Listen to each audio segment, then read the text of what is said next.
All right, welcome back, everyone. We're about to take a deep dive you won't soon forget Oh, absolutely. into the world of Emile Durkheim. A fascinating figure, truly. I think it's safe to say one of the most important figures in the history of sociology. Couldn't agree more. And today we're going to explore why that is. Yeah. His ideas, they still resonate. They still have this incredible power. Over a century later. Over a century later, exactly. Yeah. And we're going to really look at how he helps us understand these invisible forces that shape all of our lives, from these things called social facts and the division of labor, all the way to suicide and even religion. I mean, the breadth of his work, it's remarkable. It's truly remarkable. And what's so compelling about Durkheim, I think, is that he challenged us to look beyond just individuals, Right. individual actions, and see these much larger social forces that are always at play, influencing us. These almost invisible strings, right? Exactly. He gave us this framework for understanding how these forces, these things he called social facts, operate. Okay, so let's unpack these social facts a little bit. I mean, it sounds a bit like we're all just puppets, Right. with these invisible strings controlling us. Yeah, I see what you mean. How did Durkheim view this? How did he see this working? Well, he saw it less about control, I would say, and more about influence, right? Okay. Think about it. Think about something like societal norms Okay. or religious beliefs. Right. No one just invented these in a vacuum. Yeah. They exist outside of any one individual, passed down over generations, and they shape our behavior, even our thoughts sometimes, without us always realizing it. It's almost like we're born into this world Exactly. that has this pre-existing set of rules. Rules, values, even language. Even language. Yeah, we're kind of dropped into this ongoing game Right. with its own set of rules. So how does this idea of social facts, how does it help us understand something as complex as, say, the division of labor? Well, that's where it gets really interesting, because Durkheim saw this evolution in societies, Okay. right? You have simpler societies where everyone's doing similar tasks. Right. They're held together by shared values, what he called mechanical solidarity. Mechanical solidarity. Okay. But then you fast forward to our modern world, right, with specialization. Much more complex. Much more complex, and we're all interdependent. Right. We rely on each other, which creates a different kind of bond. A different kind of solidarity. He called that organic solidarity. Exactly, organic solidarity. Okay.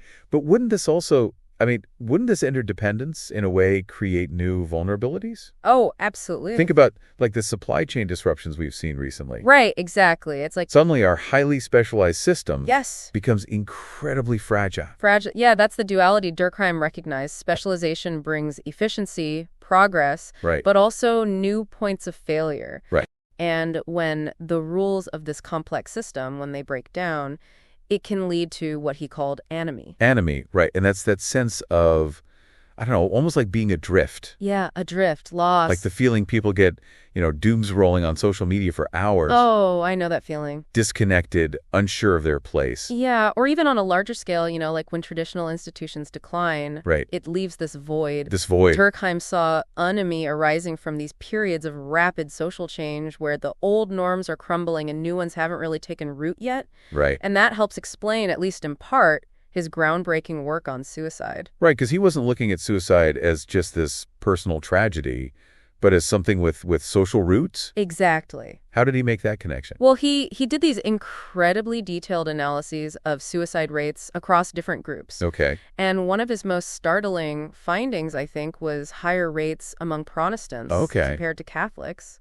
He argued that the individualistic focus of Protestantism, while empowering in many ways, Yeah. could also lead to greater isolation, Okay. a weaker social safety net, compared to the more communal structure of Catholicism. Wow, so it really challenges our assumptions It does. about such a personal act. Absolutely. And he actually categorized different types of suicide He did, based on these social factors. based on social factors, exactly. Like egoistic suicide, you're saying, driven by isolation. Exactly. And then you have altruistic suicide, Right. where the individual is so absorbed into the group, Wow. they sacrifice themselves for it. It's almost like you can't separate the individual You can't. from the social fabric that they're woken into. You can't.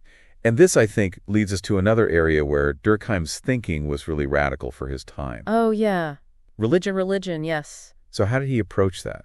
Well, he viewed religion less about the specific doctrines. Okay. And more about its function. Okay. Its function in society. And what was that? Fostering collective consciousness. Okay. Shared beliefs, rituals. These shared experiences. Shared experiences that bind a society together. So it's the act of coming together, the shared symbols, the rituals that really strengthen those social bonds. Exactly. Regardless of what the specific beliefs are. Precisely. Think of any large gathering, like a concert, a sporting event. Right. It's not just about the activity itself. Right. It's that feeling of belonging, of shared experience that reinforces a sense of community. But now I think it's important to acknowledge that Durkheim's focus on social cohesion, Yeah. some argue that it might downplay conflict and individual agency. That's a valid critique, yeah. How do you see that critique? I mean, it's true. His work emphasizes these unifying aspects of society. Right. But even in his analysis of the division of labor, he recognized the potential for conflict, for exploitation. Right. His work, it provides a starting point, a framework, A foundation. and it's up to us to grapple with the complexities. Exactly. To build upon it. So as we kind of wrap up our deep dive here, Yeah.